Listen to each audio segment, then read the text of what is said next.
Hey there, Kayla Lindsay with the Trulane Group, brokered by eXp Realty here in Charlotte, North Carolina. Before we get started, if you are looking to buy a home or sell a home in the Charlotte, North Carolina, or in the South Carolina areas, give my team a call at 704-559-9169, and we'd gladly help you on the path to home ownership or selling your home for top dollar. We are about to go onto Facebook Live with Paul Carini, owner of Dash Home Loans. We're going to talk a little bit about what's going on in the mortgage realm, as well as what's going on with residential and commercial real estate. There's been a lot of questions and a lot of uncertainty since COVID-19 has reared its ugly head. And honestly, it's on a state by state and sometimes county by county basis as to how you can actually purchase a home, even when you're on lockdown. Our team is doing it, and with the help of Paul and his team, we're getting it done for our clients, and we're going to show you how. Let's go ahead and cut over to the Facebook Live so you can hear what we have to say about what's going on in real estate today. Ta-da! You are live on Facebook. Well, hello everybody. Hope this video is coming through clearly. Kayla Lindsay here with Paul Carini, talking about houses, because that's what we do. So we're going to let a few people log on. I know there are a couple people interested in finding out more about how we can buy a home like right now. I'm more interested in how you manage to get Zoom live on Facebook right now with no hiccups. We won't even pretend like the other day happened. Someone else was trying to do this with me the other day, and I told him, I said, you better practice because I'm 0 for 3 so far. All right. Awesome. So now we can actually see each other. So let's dive into it. So tell me, there's been a lot of my clients have been reaching out to me. I want to know what in the world is going on with literally the mortgage industry in general, because there's been so much change with regards to, rates dropping, then the Fed going to zero, then, obviously we've got COVID-19. I'm going to say it, the elephant in the room. What are you seeing on your side of things that, what changes are happening? What's still available? Well, that's the biggest thing. So I think it's less about knowing exactly what changes are being made because they're changing every day. And so if you're going to learn every new product detail that's out there and how the qualifications are affected, but also people who have been pre-approved more than 30 days ago, say, checking back in to make sure everything still looks good, make sure the program that they were qualified for is still available, make sure that the rates are still competitive, because in some cases they've gotten better and in some cases they've gotten worse. So making sure those rates work for them and the payments work for them still. And just keeping that dialogue more fresh is pretty much what I'm seeing, and not letting it go stale. Okay, perfect. Well, hopefully things will remain a little bit silent or a little bit stable on there. But the good thing... You're starting to see a little bit of more market stabilization right now, slowly but surely. It's kind of funny that like yesterday with the stock market going down 4%, that was kind of like a relatively stable day because it's gone up and down like 10% at times. But you can see it's incrementally getting more stable. So until then, you just keep the dialogue on, So I'm getting a lot of people asking me, how to protect themselves on your end of things with contracts or whatnot. What are you seeing on that? Contracts have still been going through. So we've gotten, we actually got 2 under contract the last 2 days, which is great. The biggest challenge we're seeing right now is with regards to the federal government. So federal government is saying that, yes, agents can show homes to potential buyers and show listings, but our local governments are actually the overall overarching ruling power on that. So when you've got people who are sitting back and saying, okay, in our particular county, we're not going to permit any showings at all whatsoever. We do have some clients that are having some challenges with that because they legitimately need to get into a home. And I think that's one of the biggest challenges is when you need to get into a home, like right this second, you don't have the ability to just sit there and say, oh, okay, well, we'll wait a few months. Like you need to get in right now. So we're starting to find more creative ways in order to go ahead and do that. So some of the creative ways that we're taking are going ahead and figuring out, do we go under contract perhaps on a property that we've done a video tour on, and then we don't do any due diligence money. So as you know, due diligence money is that money you put down on the house to basically allow it to be taken off the market. So when you do that, you're taking the home off the market, and you lose that money if you walk away. Well, if you haven't actually stepped foot into the house, it's hard to know, at the end of the day, what if there was something there that you weren't aware of. Even in a video tour, sometimes it's hard to tell. So we're doing as much digitally as we possibly can, and then we're putting these homes under contract with the contingency of we need to be able to walk the home. So what we're doing is it's kind of an area where we're still following the rules of not being able to show the home as an agent, but our clients, once they're under contract, some of those rules are lifted a little bit because they have allowed us now to walk the home when we're under contract. So in some ways, it's kind of nice even for a seller, because you've got someone who is serious enough to put in an offer, you've got an agreed upon price, and then from there, you can turn around and say, okay, well, now we have this property under contract, let's go walk it, get you through it. And most times, from what I've been seeing, it's a done deal. They're happy with it anyway. There's no problem. We haven't had any instances where now they get into the house and they're like, I don't like this house. Yeah. So that's a good thing. Are you seeing more people, more sellers are making video tours available for their homes? So is that helping buyers be able to get a more thorough view of what the house actually looks like without wasting a bunch of time driving to the houses? It definitely is. So what we're doing is, I myself, from a listing standpoint, we're doing videos on every listing. So a lot of times we just do a photo montage, and people come out and see the home. But now we're either, if it's ones that are already on the market, I went out right before things got locked down and did a video tour of all the properties. So we've got YouTube videos of those with the links. But any of the properties, we have one coming on later this week. And that one is we went ahead and we're doing a Matterport, full walkthrough, so people can really get a feel for the house. And that's the big thing. So I don't want anybody to go in there and not, or not be able to get in and then not be able to see exactly what it is. It's kind of, we're working within a very odd framework. So previously, when you had a market shift, nothing really changed. It's just you had to, people had to increase effort. There were more homes on the market. It was just different. But now we have some limitations. So I've even been talking about it with my team, with my clients. It's not focusing on what we don't have. It's focusing on what we do have. So we likened it this morning to Apollo 13. We were sitting there going, okay, remember when Apollo 13, they had that one box and they were like, okay, we know everything is going to hell in a handbasket, but we've got this one box of tools. How do we work within this to do what we always did with this? So that's pretty much what we're working with right now. Here's our little box. We have to stay in the box. We can still. I'm seeing that's going to lead to a lot of innovation, and may end up changing the game when we come out of this, how people view properties. Because I'm already seeing efficiencies, and knowing real estate agents and buyers, so much time is wasted driving to properties, looking through them, when you step one foot into it and you already know it was a waste of a trip. So maybe this will help actually even get that better, to where you're fully vetting out a property before you end up going and walking through it. But what I heard you say about protecting their money with a contract. So what you were saying basically is that you can get them under contract with little or no money out of their own pocket and then that opens up the window for them to be able to go look at the house in person, correct? Pretty much. So at that point, it's considered an inspection. So the home can be inspected and the client can walk the home. So what it's actually doing, which I understand what they're doing. I'm going to put that out there. I understand they're trying to keep people safe. I also understand there's plenty of people out there that are what I would consider looky-loos. I mean, my clients, my friends, I have people that they know they're not super serious right now. They don't have to get into a house right now. They would just like to. But there are a lot of people that they have to, like their lease is up, or their home is being sold.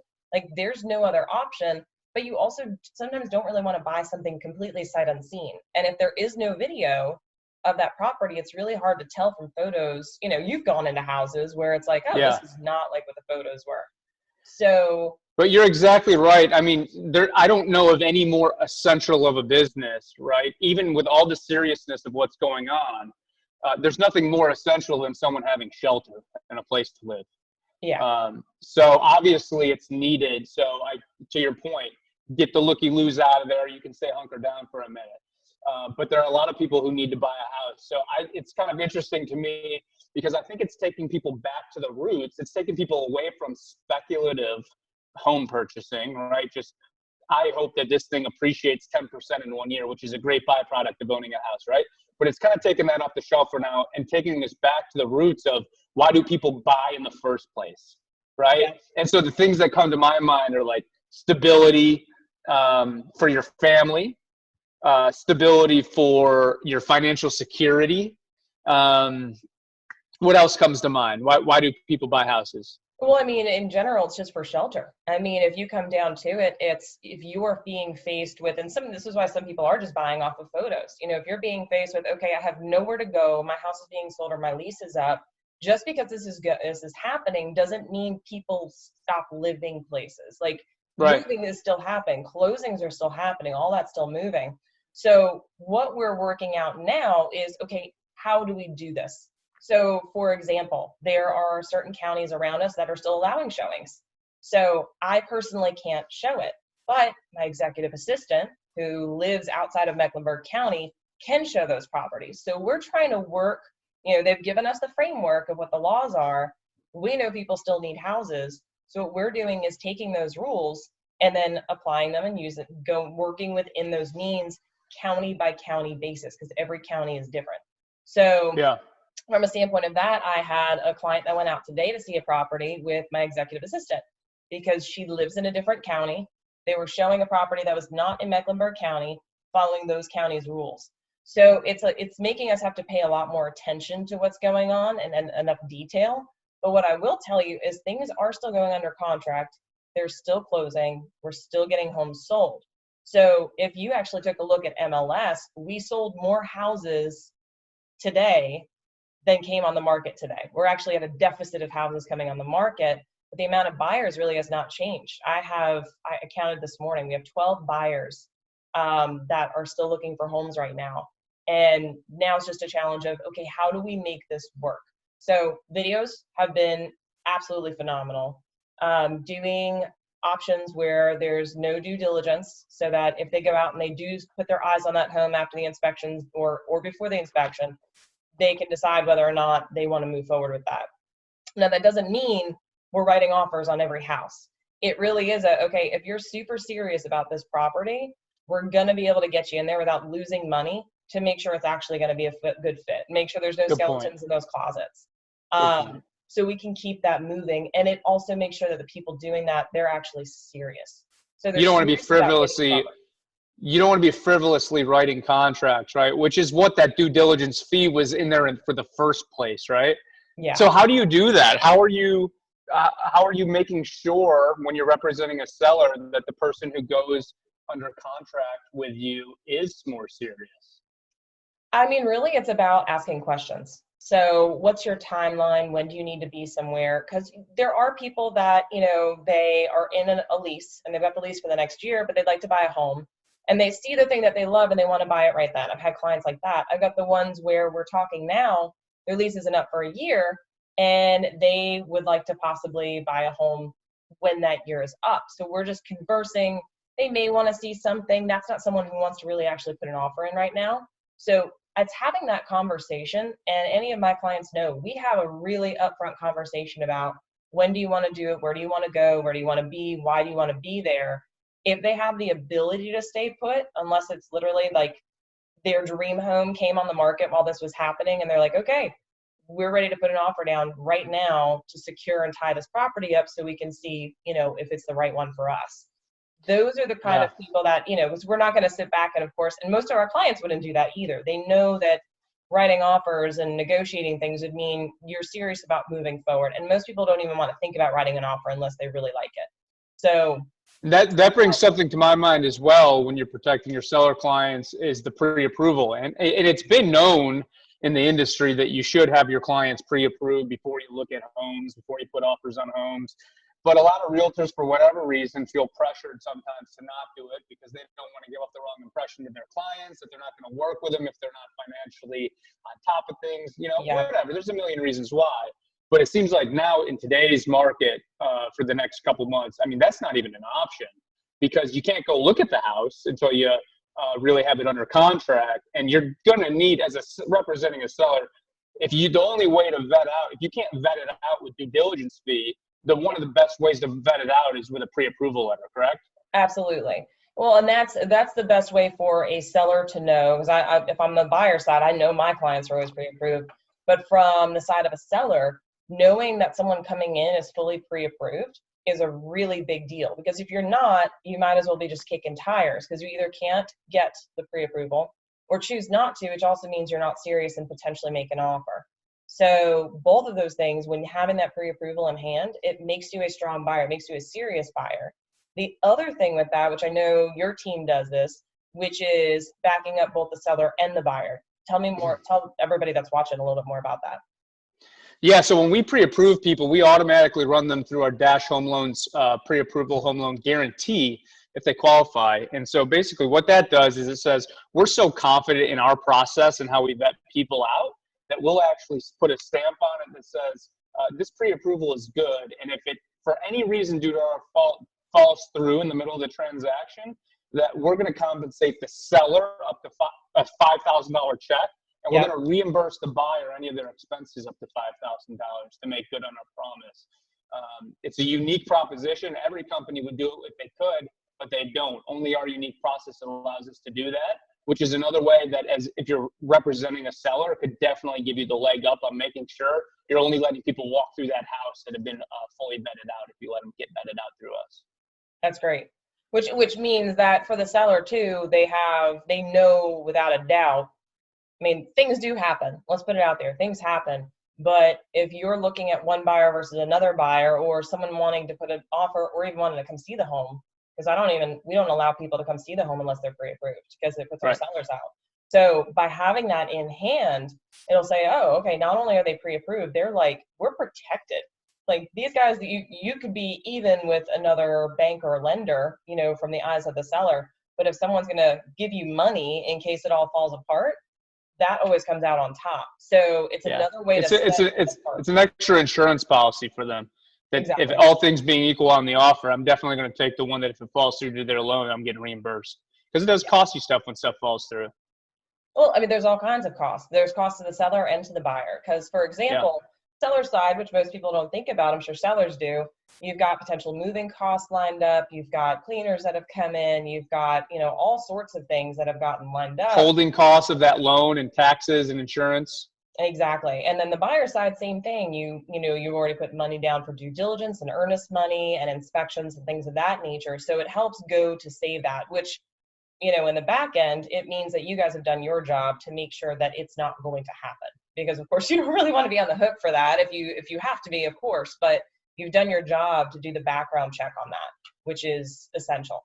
And so talking a little bit more about, what you can do to purchase a home in this market. You were talking earlier, things are changing daily, but we're not seeing a shutdown to mortgage lending. Is that correct? Yeah, that's correct. No, loans are still going out. Things are just changing on the guidelines, right? So going back to piggybacking off your best practice, if we're following a timeline, definitely need to get pre-approved, step one. Step two, you've kind of outlined some of the virtual ways people are looking at houses, how they're making offers without due diligence money to protect them from losing money going forward. And then the next process is step in the process. As soon as you get under contract, we'll be circling back up with your mortgage lender to make sure nothing has changed from the time you got pre-approved to right now. Because right now you're going to start investing some time and money into this house, maybe with some inspection costs or appraisals or whatnot, an earnest money check that you're going to write. So before you start doing all that, that's the time to check back in with the lender, make sure that nothing's changed. Boom, we'll give you our blessing, lock your rate in and get you ready to go so you can feel confident about the loan. And that's when you don't have to worry about the loan anymore. We'll start handling all that on the back. Okay. So checking back in, how soon should they be checking back in to make sure that things are still on track? Here's my recommendation. If you've been pre-approved already before the market crisis, I would check back in with your lender. Make sure that your products and that your rates and prices are still available to you.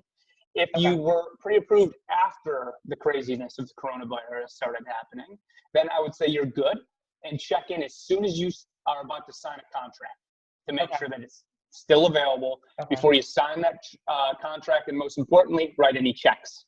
Okay, because you had mentioned to me even just the other day, there are some programs that have been put on pause, not gotten rid of, just put on pause for right now. They're going to Correct. reassess it possibly in July, right? So it could be a few months until those are back up and running. Correct. Yep. And so you want to make sure that either your program's still available, or if it's not, there's another one available to you that is still attractive. Because there are Okay. tons of different options. You just want to make sure that you don't think nothing's worse than signing up for something and then having it be switched on you after the fact when you have no control over it. You just want to remain in control of that and make sure that any money you're spending is with the correct assumption of what you're going to be paying for it. Yeah. Yeah, which I've had that happen to some of my clients where financial things change, and then before you know it, it's a slightly different interest rate, slightly different money down. So it Right. kind of keeps everything in line. So Exactly. the good thing is that lenders are still lending. The interest rates you had mentioned were still low. Yes. People had asked me recently, which of course I know answers to it, but I feel like coming from a lender might be a little easier. The Fed dropped their rate to 0%. Does that mean I have zero interest on my home loan? I wish, man. I would be the world's most beloved man if I was giving out 0% interest rates. You'd see Paul's face on every billboard in town. Actually, you probably wouldn't, because I wouldn't be able to afford any of them if we're giving out 0% interest loans. But no, basically what they said is the Fed's supporting the cheapest lending possible. Okay, so that's the Fed funds rate there. That's the rate for banks to borrow from each other in like an overnight short-term spread. That's not a 30-year fixed rate mortgage type product. But what it does mean is that they're committed to creating a low interest rate environment, which the mortgage market is actually, in that market. So basically, they're committed to keeping low. I see mortgage rates, they're lower now than they were 2 months ago, and they were already low 2 months ago. And it seems like the Fed is going to be committed to keeping them low in the near future. So next few months is going to be a great time to buy from an interest rate standpoint. Perfect. Okay. So pretty much, purchasing is still moving forward. Obviously on my side of things, which would be the actual residential and commercial, brokerage standpoint, things are still being bought, sold, listed, inspections, all of the processes during that due diligence period are still moving forward, which would be inspections, appraisals, attorney involvement, et cetera, walkthroughs. Those are all continuing. And every county is a little bit different. So it's literally go refer to your county rules at this point in time before moving forward. But things are still moving and growing. And we're seeing not as many homes come on the market, but there's still enough out there that are available for purchase, which is great.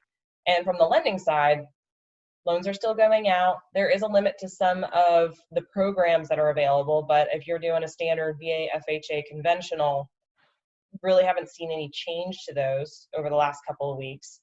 Are you seeing any slowdowns? I know that there are some, sometimes loans can go through really quickly. Other times I have big banks that take literally 45 days. Are we seeing any change to the amount of time that's needed? That's actually a great question. I was going to ask you some of the same stuff, because as of this moment that we're sitting in right now, I have not seen it yet.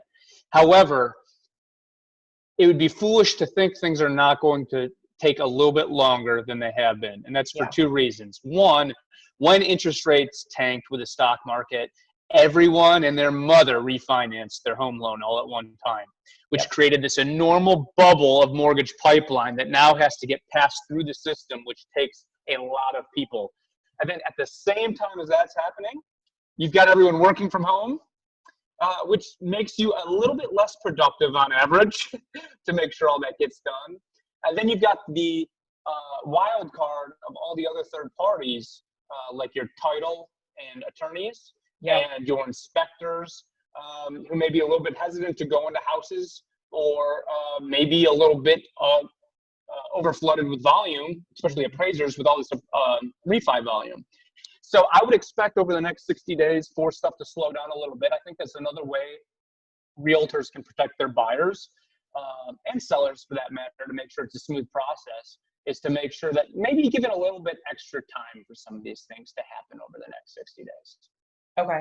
Well, and I was kind of thinking the same thing, just from the standpoint of people being a little leery about wanting to go out, or workforce kind of decreasing. And those things are still operational. They can still be done. But we did recently have a setback with an appraisal. And it was just the fact that, it was a couple of appraisers who were asked to go do it, and their workforce diminished a little bit because they didn't want to go out, which is fine. I would respect anybody's decision whether they do or don't want to do that.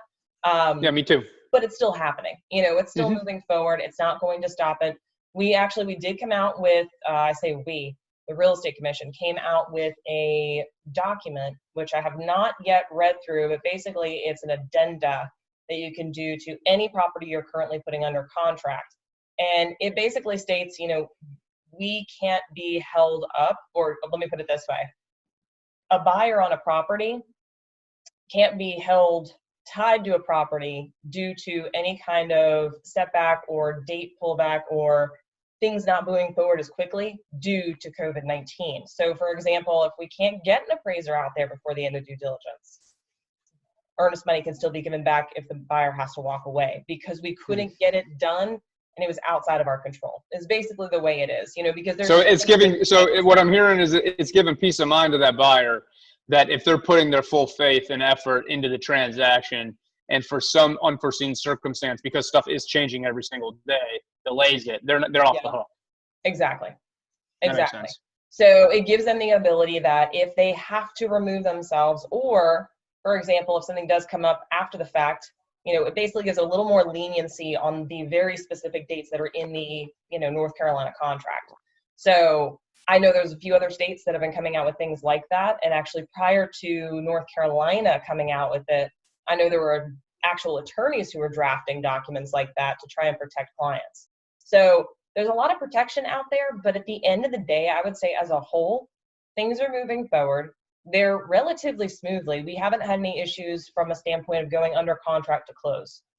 Our biggest challenges right now are just getting out to see properties. But with things changing and getting more creative, we've got 3D Matterport walkthroughs that are available. We've got people going out and doing videography. The virtual world is truly helping. I mean, you've probably been doing this too. I've been running my business through Zoom calls and phone calls. Hello. And emails. We've got this. Yeah, I've been doing it. We're doing it right now, right? And this is the new norm. And we decided to get beers the other day, but we couldn't actually get together physically, so we just did beers over Zoom. That's right. It was beautiful. It was a great time, and I'm getting more comfortable with it. I'm actually noticing that even friends are FaceTiming me more often than not. It's going to be interesting to see the little changes that come out after this from people becoming more comfortable with different stuff. Oh, I bet. And even different generations who maybe are not as comfortable with video. I've had client calls, etc., walkthroughs, things of that nature. I'm kind of teach them how to do it. Because that's the thing. If you don't know how to use Zoom or any of these other video conferencing chat platforms, it can be a little bit daunting at first. But once you try it once or twice and are okay with messing up, like my complete, fumble earlier just now, but on Tuesday when we were supposed to do this, when it wasn't working, if you're okay with that and you just get over that hurdle, it gets really easy, and then you can do more calls, have more productivity. But it is nice to still have that face-to-face, because over the phone, especially not going out and getting connected with clients, with agents with their lenders, it's nice to be able to have a face-to-face and at least feel like you can connect, because there's so much you can draw from someone's expression. So by being able to do that, I think it's definitely good. We're probably going to see more of this even after all of this comes, settles out. We're probably going to see a lot more video conferencing. It'll probably be a lot easier for people. You know what else we're going to see? A pull back to people realizing how much value their realtor and their local mortgage person has. Mm-hmm. Because never before have I seen more value in a realtor than like during a time like this where things are changing day to day, where people have to be protected in different ways, unique ways, where people have to get creative for how to get in properties but still protect their money, sellers protect their sale. And so never a better time to hire a real estate agent than today. And I'm loving that. Yeah, that's a really good point. And I appreciate that. And I appreciate you. It is something where we do have the knowledge, but as things are changing daily, most people aren't paying attention to those daily changes. Whereas we're sitting here every day going, okay, what's the next piece of advice? What's the next information that's coming out so that we can better advise and guide our people, which is why we're fighting tooth and nail to be able to go show these properties and support our clients in the right way so that we can add more tools to our little Apollo 13 toolbox. I love that analogy. That's so cool. So, well, that was pretty much all I had for today. I wanted to make sure we were getting on here kind of sharing, because I know things are changing quite a bit. I'd love to do it again as things change a little bit more, keep people up to date. And for those of you who did not log on earlier, Kayla Lindsay with the Trulane Group at eXp Realty and Paul Carini with Dash Home Loans. If you have not tried them, you really should. Paul, what's your phone number that you can share with everybody? 704-589-4164, homeloans.com. Perfect. And 704-559-9169, the Trulane Group, eXp Realty. Thanks everybody for logging on. If you've got questions about any of this, feel free to PM either myself or Paul, or give us a shout, shoot us a text. We're digital. We've got you. So thanks, Paul. See ya. Bye.